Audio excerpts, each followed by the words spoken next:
I've decided to do my dissertation on the sustainable tourism industry on the community-owned island of Eigg.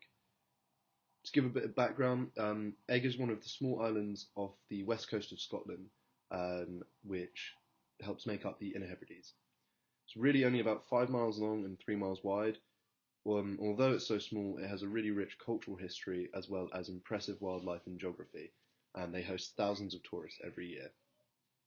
I've decided to focus my dissertation on the concept of sustainable tourism, with a particular focus on the perceptions of the industry. It is a rapidly growing industry which promotes responsible travel, minimization of carbon footprints, engagement with locals, and appreciation and education of the environment. Sustainable tourism is the most rapidly developing segment of the tourism industry and already has pronounced development in tropical and exotic destinations where access to nature and natural resources is high.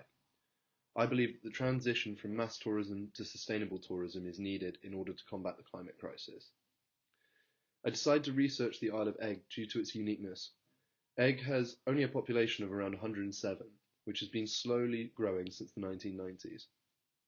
The residents of Eigg collectively bought the island as a community in 1997 for £1.5 million, with the aid of a government grant and a mysterious donor who pledged £750,000, who to this day remains nameless and has never visited the island.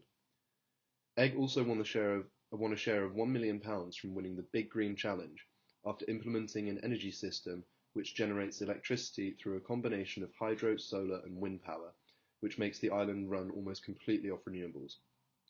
Since the buyout and the prize money, Eigg has improved its living conditions, energy problems, housing security and employment opportunities. A strategic plan was also put in place to develop the island sustainably. The media even dubbed Eigg as Britain's greenest island. With this sustainable development in place, sustainable tourism has been able to thrive. The island is well known for its wildlife, with many tourists coming here to view unique birds, dolphins and whales. It also attracts hikers and cyclists as there is no driving permitted on the island unless you have a disability or a valid reason to drive.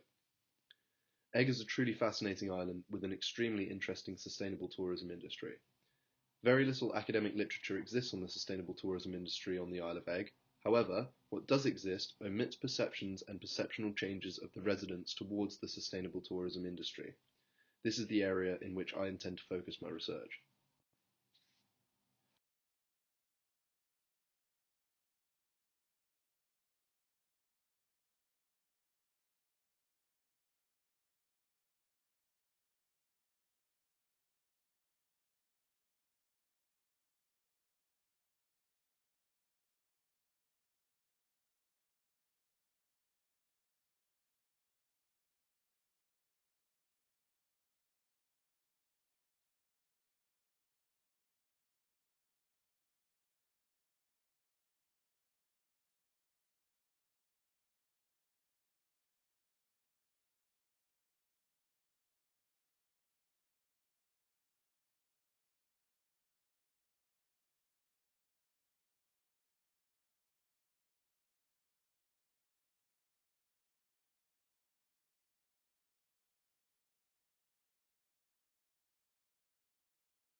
Overall, the general focus of sustainable tourism in the academic world revolves around tropical and exotic destinations, the impact to the environment, tourists' changing perceptions of the industry, and the link between sustainable development and sustainable tourism.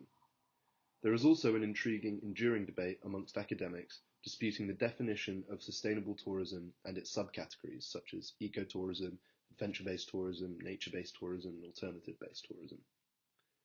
Furthermore, as this paper focuses on the perceptions of the residents of Eigg, it is important to research existing literature on both tourist perceptions of the industry and residents' perceptions of the industry. Prosser highlights these changing tourist perceptions, which he argues has begun the transition from mass tourism to sustainable tourism. To further exemplify the point, Jury and his colleagues discuss the turning points that cause the tourist change in perception in Scotland, which come from a range of factors from vandalism of mass tourist hotspots to climate change to land use management. There have also been some disputes about the quality of the research conducted on this topic. Liu, Airy, Tribe, Beckendorf, and Zhao all question the quality of the academic research on this topic. They argue that a lot of the work is just erroneous conjecture by academics, which has created inferior research. There is a lot of academic literature which was written in the late 1980s and 1990s. At this time, it may have been accurate, but in today's society, perceptions of tourists, academics, and industry operators have changed significantly.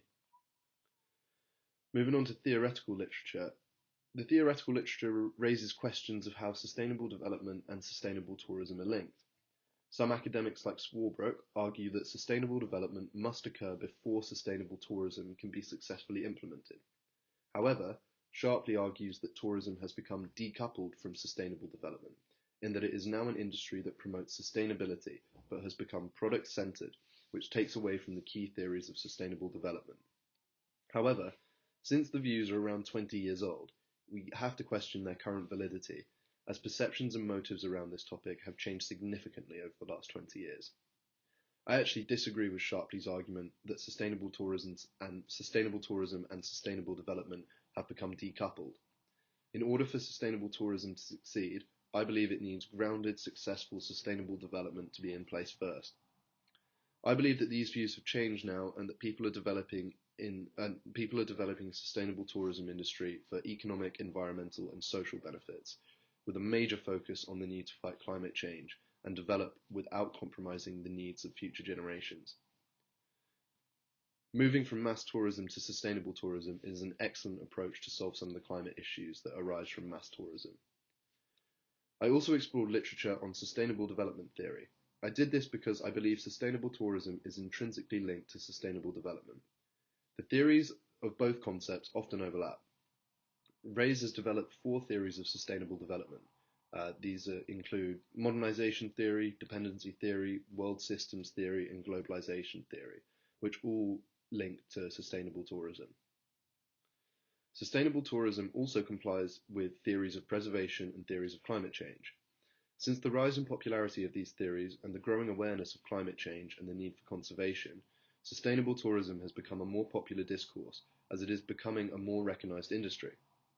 Furthermore, Hunter argues that tourism researchers have in general not discussed theoretical aspects of sustainable tourism enough.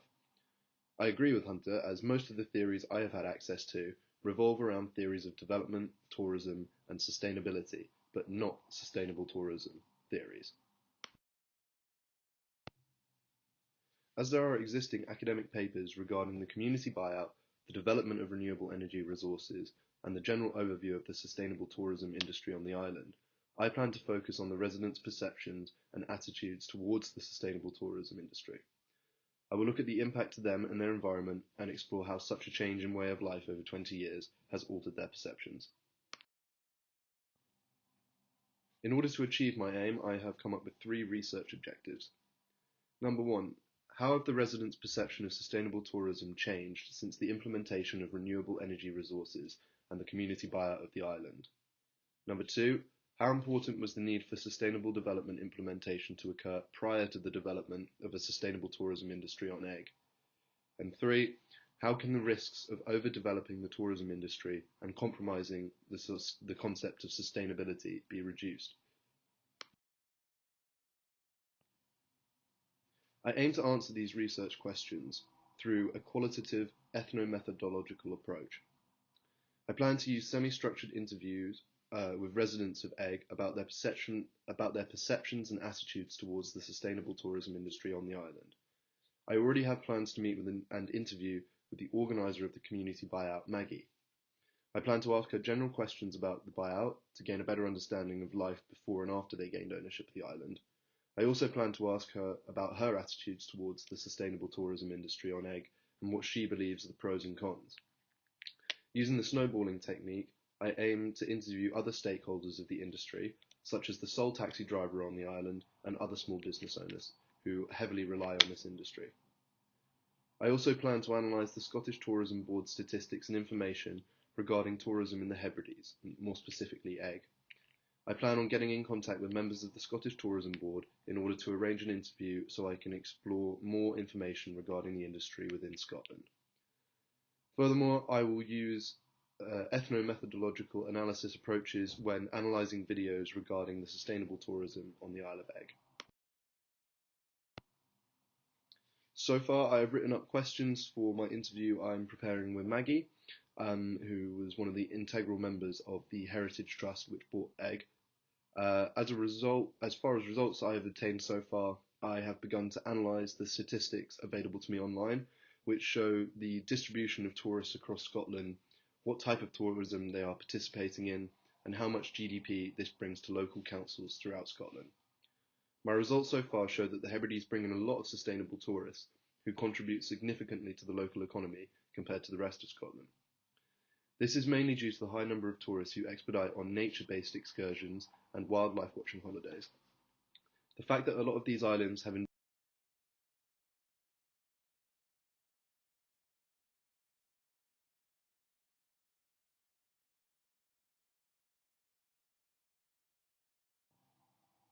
So far, the majority of the problems I've encountered have been travel-based, gaining a COVID passport, changing COVID rules, money for travelling to the Isle of Eigg.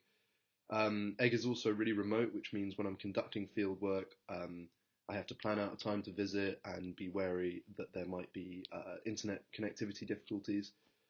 And with the questionnaires, I'm going to have to interview more islanders. I have to figure out how to approach them politely and professionally. Since it will be hard to contact these stakeholders online, I'll have to find methods of approaching them in person on the island. My next steps are to conduct fieldwork on the Isle of Eigg. I also plan to begin writing my methodology section, as this will be the hardest part for me, so I want to spend as much time on it as possible. Furthermore, I plan on preparing ways to talk with residents of the island. I plan to get in contact with the sole taxi driver who every summer drives tourists around the island if they struggle with walking or cycling. I believe he will have a really interesting perspective on the sustainable tourism on the Isle of Eigg. Thank you for listening. Has anyone got any questions?